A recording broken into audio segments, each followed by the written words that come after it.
Welcome back to Starz Recapped. Today, we're diving into the wild and action-packed world of the 2025 comedy action film, One Battle After Another. This movie throws you straight into non-stop chaos, hilarious twists, and explosive showdowns as our hero jumps from one unbelievable fight to the next. So sit tight, because we're about to break down every crazy moment, every laugh, and every jaw-dropping battle.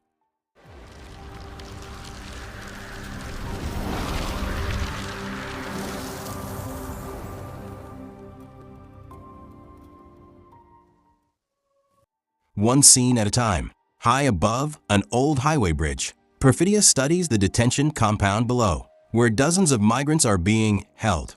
She later reunites with her underground resistance group, known as the French 75, to finalize their plan to break everyone out.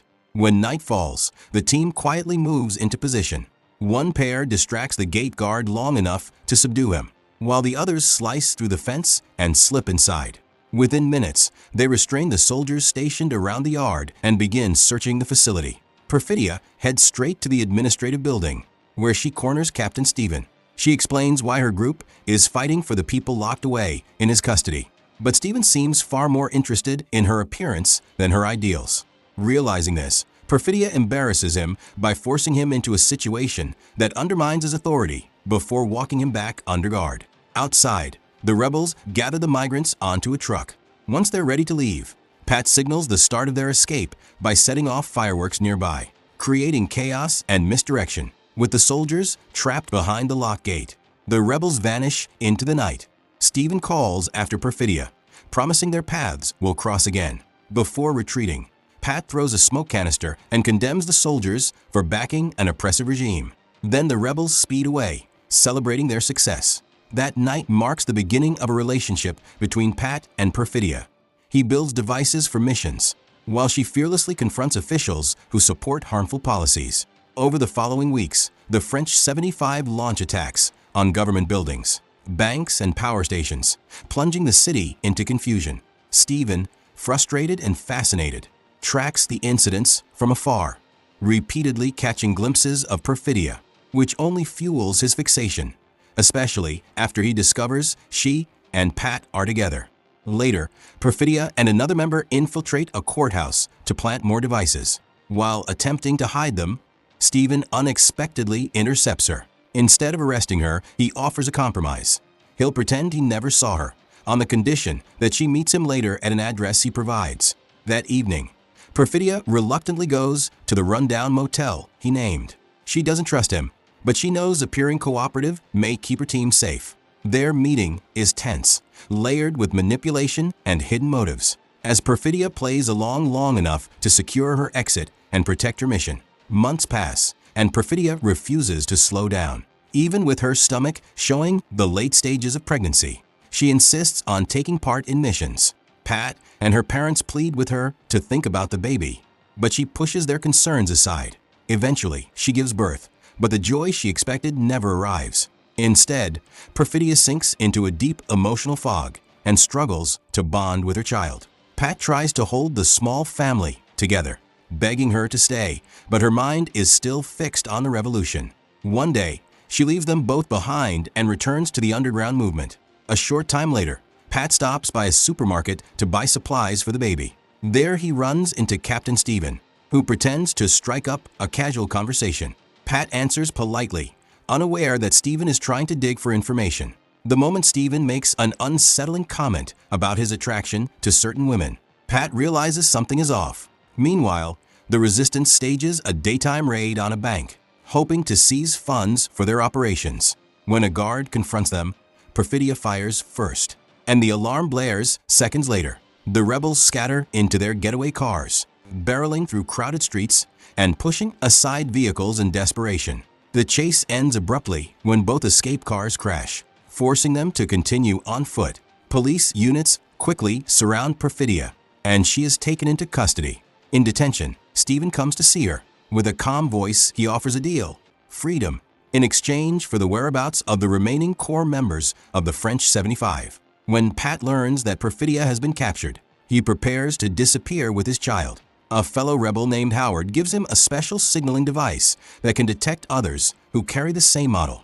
useful for identifying allies. He also teaches Pat a complex coded language for secure communication and hands over forged documents that will allow Pat and his daughter to adopt new identities. Pat relocates to another city, hoping to keep his daughter safe. Perfidia, meanwhile, is placed into a protected witness program. Using her information, Stephen tracks down members of the French 7-5 one by one. Many are arrested, others resist and are killed during pursuit.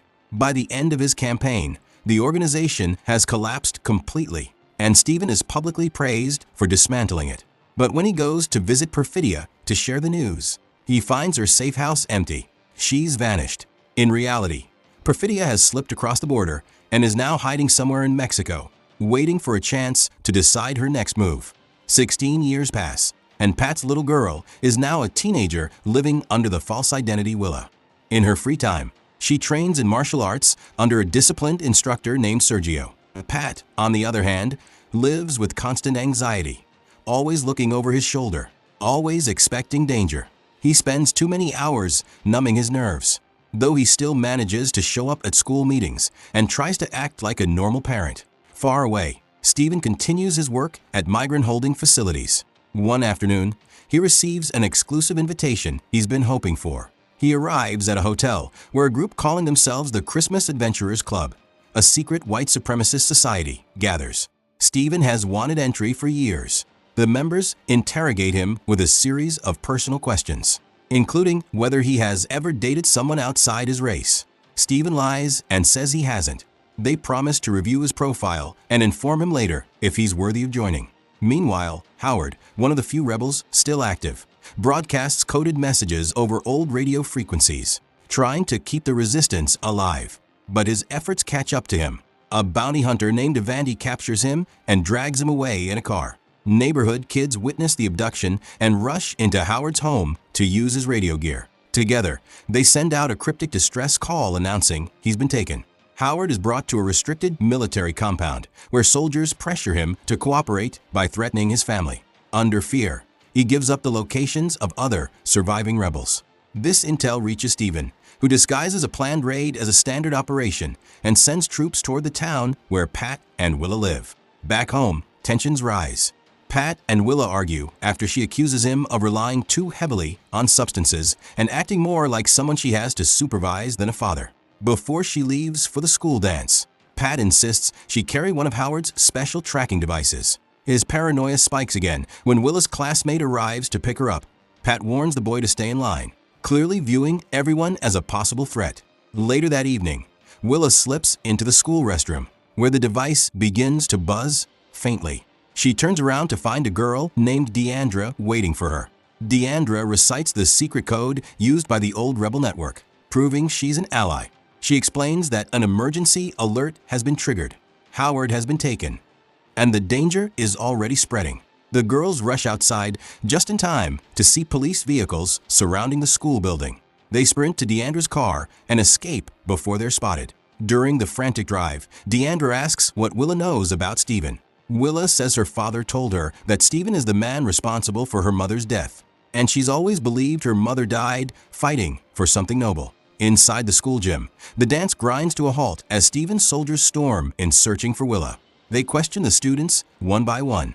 When a soldier asks Willa's friends for her phone number, the group quickly explains that her father doesn't allow her to have a phone at all, leaving them with no clue where she might be. While chaos unfolds in town, Pat receives a sudden call from someone within the old resistance network. The voice on the line asks him to repeat the coded phrase used among rebels. Pat's mind is cloudy from smoking, and the words don't come easily. After struggling to piece it together, he finally recites the code correctly. Only then does the caller warn him. Howard has been taken, and Stephen's forces are already headed toward Pat's home. Willa, however, has been moved to safety. Pat is ordered to meet her at one of the standard rendezvous spots, locations they used years ago. Pat tries to ask which one, but the call cuts off before he gets an answer. Moments later, soldiers storm Pat's house. They find empty rooms, overturned furniture, no sign of him. Stephen picks up a photo of Willa and behaves disturbingly, while his troops discover a hidden tunnel beneath the house. They toss in a smoke canister, filling the narrow passage with choking fumes. Pat barely crawls through the final stretch, gasping and collapses into the fresh air on the other side. Desperate, Pat uses a pay phone to contact the rebel base again, but the operator refuses to share information. Pat can't recall the complete verification code. Meanwhile, Steven's men sweep through the entire town, raiding shops and homes from morning until night. Across town, Sergio receives a frightened call from his wife. She warns him that authorities are seizing immigrants, and she fears their family could be targeted next. It's at that moment that Pat shows up at Sergio's dojo, begging for help. Sergio quietly ushers him into his car. During the drive, Pat explains the old French 75 network and what's happening to Willa. Sergio simply asks, "Why don't you just call her?" Pat learns, much to his shock, that his daughter has secretly had a phone this whole time. Even worse, Sergio doesn't have the number either.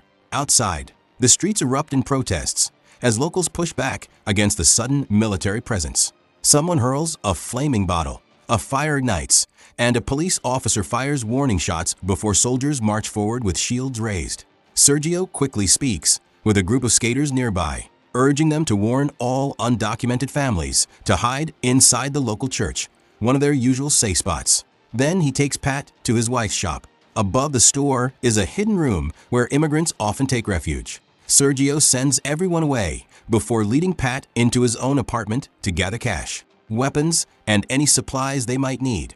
Pat tries the rebel phone line again, and once more they refuse to share information without the proper code. Frustrated, he lashes out at the operator, shouting insults until he blurts out a different passphrase, one that triggers escalation. Soon, a supervisor picks up. The voice belongs to an old comrade. The man asks Pat a personal verification question from years ago, and Pat manages to answer correctly. Only then does the supervisor provide what Pat has been desperately searching for: the coordinates to Willa's location. Sergio and his wife work quickly, ushering the hidden immigrants through a concealed passage beneath their shop, an old escape route they've kept secret for years. Meanwhile, soldiers reach the storefront, force the shutters upward, and prepare to storm inside. Before they arrive, Sergio hands Pat a firearm and instructs his wife, BG, to drive him safely out of town. Sergio then disappears into the underground tunnel with the fleeing families. As soldiers race upstairs, Pat and BG scramble up to the rooftop and leap across to the next building. At the police station, Willa's friends are still being questioned.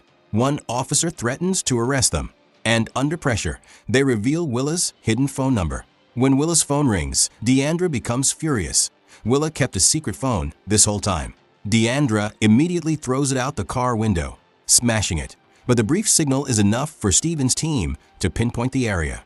Back in town, Pat follows BG's group as they sprint across rooftops at breakneck speed. But Pat loses his footing and crashes to the ground below. Police rush in, stun him, and take him into custody. BG alerts Sergio that Pat has been captured, but she managed to keep the weapon safe. That night, Deandra escorts Willa to a remote convent for protection. Before leaving, she begs the nuns not to reveal the truth about Perfidia, hoping Willa can stay focused on survival instead of trauma. The next morning, the leadership of the Christmas Adventurers Club holds an emergency meeting about Steven. They received new intelligence claiming he may have a biracial child, a direct violation of their extremist ideology. They've been shadowing him and suspect the town-wide raids are merely a smokescreen for his personal search. They also examined Perfidia's old file, discovering she was last seen drifting between Cuba and another island. Worried that Steven might try to eliminate the child to protect his reputation, the group orders him to clean up the situation quietly. Back at the station, Pat pretends to be an incoherent addict who can't even say his own name. Officers, unsure, send him to the hospital for evaluation. There, a nurse begins asking him odd questions. When she calls him Pat and asks if he's a diabetic who has missed doses, he realizes she's speaking in rebel code. He answers accordingly. Once she's certain it's him, the nurse removes his restraints and whispers directions to a hidden exit. Pat slips out of the hospital unnoticed, and Sergio is waiting in a car to get him out.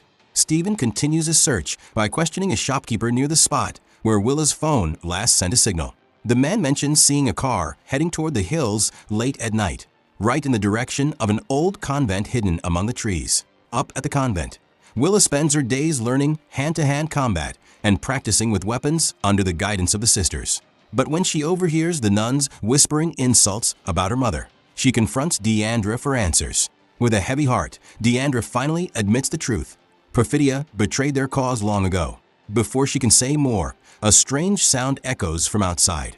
Deandra goes to check, but she's too late. Armed soldiers burst through the doors and detain everyone inside. Willa is separated from the group and taken straight to Stephen. Stephen forcefully swabs both his mouth and hers, placing the samples into a portable testing device. He tells her that if the DNA doesn't match, she'll walk free. But if it does, things will get ugly. Willa fires back with unbothered, mocking remarks, insisting Pat is her real father regardless of any test. Her attitude pushes Stephen into a rage. A moment later, the machine beeps. The result is clear. Willa is his biological daughter. Elsewhere on the road, police spot Sergio's car. A chase breaks out. Sergio hands Pat the gun and slows down, urging him to jump, but Pat freezes. With no time left, Sergio jerks the wheel, throwing Pat from the vehicle. Pat tumbles into a drainage ditch as the patrol cars speed past to continue after Sergio. Pat later sneaks into a parking lot, steals a vehicle, and drives toward the convent. From a distant hilltop, he watches the soldiers preparing to leave. Stephen tosses the test kit into a fire pit, then drags Willa into his vehicle. Pat takes a shot from afar, but the distance ruins his aim. Soldiers return fire as Stephen speeds away. Panicked, Pat races back to the stolen car. Howard's device soon begins to beep. Willa's tracker is nearby. He follows the signal for hours. Stephen eventually meets with Ivani, the bounty hunter. Stephen tries to hire him to kill Willa, claiming she has ties to a cartel. Ivani refuses. He will not murder a child. Even when Stephen doubles the cash, he refuses again. Finally, Stephen pays him to deliver Willa to a local far-right militia instead. As Willa is dragged out, she kicks Stephen in the shin and tries to bolt, but he catches her and throws her into Ivani's truck. Meanwhile, police finally corner Sergio. He pretends to be drunk, slurring his words when they question him. When asked about something he tossed from his car earlier, he shrugs and says it was only garbage. Farther down the highway, Stephen notices a vehicle creeping up behind him. The driver, Tim, signals him to lower his window. When Stephen does, Tim immediately fires a single shot into Stephen's head. The vehicle swerves and crashes violently. Moments later, Pat arrives at the scene. Seeing the wreck, his heart nearly stops. He runs to the crashed car, terrified of what he might find. When he discovers only Stephen's body inside, he collapses in relief. Willa wasn't in the wreck. Back at the militia compound, Ivani pulls up with Willa and prepares to hand her over. But the moment he notices how strangely the armed men behave, cold, unsettling, almost predatory, he hesitates. Something feels wrong.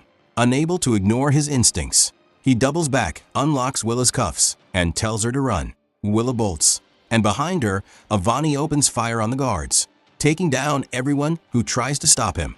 Once she reaches his vehicle, she quickly grabs a firearm, then races back toward the building. By the time she returns, the entire squad has been wiped out, and Ivani lies dead among them. With no time to mourn, she snatches his keys and drives off in his car. As she gets onto the open road, she notices a truck speeding up behind her. It's Tim, also hunting her down. Willa abruptly slams the brakes, leaps out, and hides in the brush, leaving the car in the center of the path. Tim, blinded by the glare and going too fast, plows straight into the abandoned vehicle, wrecking his own. He stumbles out of the crash, and Willa confronts him with the rebel code phrase. When he fails to answer, clearly an imposter, she doesn't hesitate and takes him down. Just then, another car approaches. Willa freezes, gun raised, and repeats the code again, terrified it might be another enemy. But the driver responds with the correct words. It's Pat, her father. Overwhelmed with relief, she runs straight into his arms, and the two finally reunite before speeding away to safety. Elsewhere, it turns out Stephen never actually died in the crash. He had only played dead and now slips away with his face badly damaged. When he eventually appears before the senior members of the Christmas Adventurers Club, they question him about Perfidia. Stephen spins a story, insisting she drugged him and manipulated him, and the leaders, believing his lie, approve his entry into the organization. He's escorted to what is supposed to be his new office, and as he settles in, the mood shifts. Without warning, a toxic gas fills the room. Stephen collapses almost instantly. Moments later, two figures in protective suits enter, collect his body, and take it for cremation, ensuring no trace remains. Meanwhile, Pat and Willa pull over to rest, and he finally opens up about something he's kept hidden. He explains that Perfidia once sent a letter for Willa, but he held onto it, fearing the truth about her parents' dangerous past would only burden her. Now, after everything they've survived, he decides she deserves to read it. Willa unfolds the letter and reads her mother's words, an apology for disappearing, a confession that not a day passes without thinking of her, and a hope that Willa will grow into someone who can make the world better. Maybe then, Perfidia writes, fate might bring them together again. Willa hugs her father tightly, grateful that he finally trusted her with the truth. In the days that follow, Pat buys new phones for both of them. They tune in to Rebel broadcasts, keeping track of what's happening across the country. And Willa begins attending the demonstrations herself, ready to fight for a future she now understands more clearly than ever. And with that, the story comes to a powerful close. Families reunited, secrets uncovered, and a fight for justice just beginning. Thanks for watching this movie breakdown. If you enjoyed the recap, don't forget to hit the like button, share the video, and subscribe for more exciting movie explanations. See you in the next one.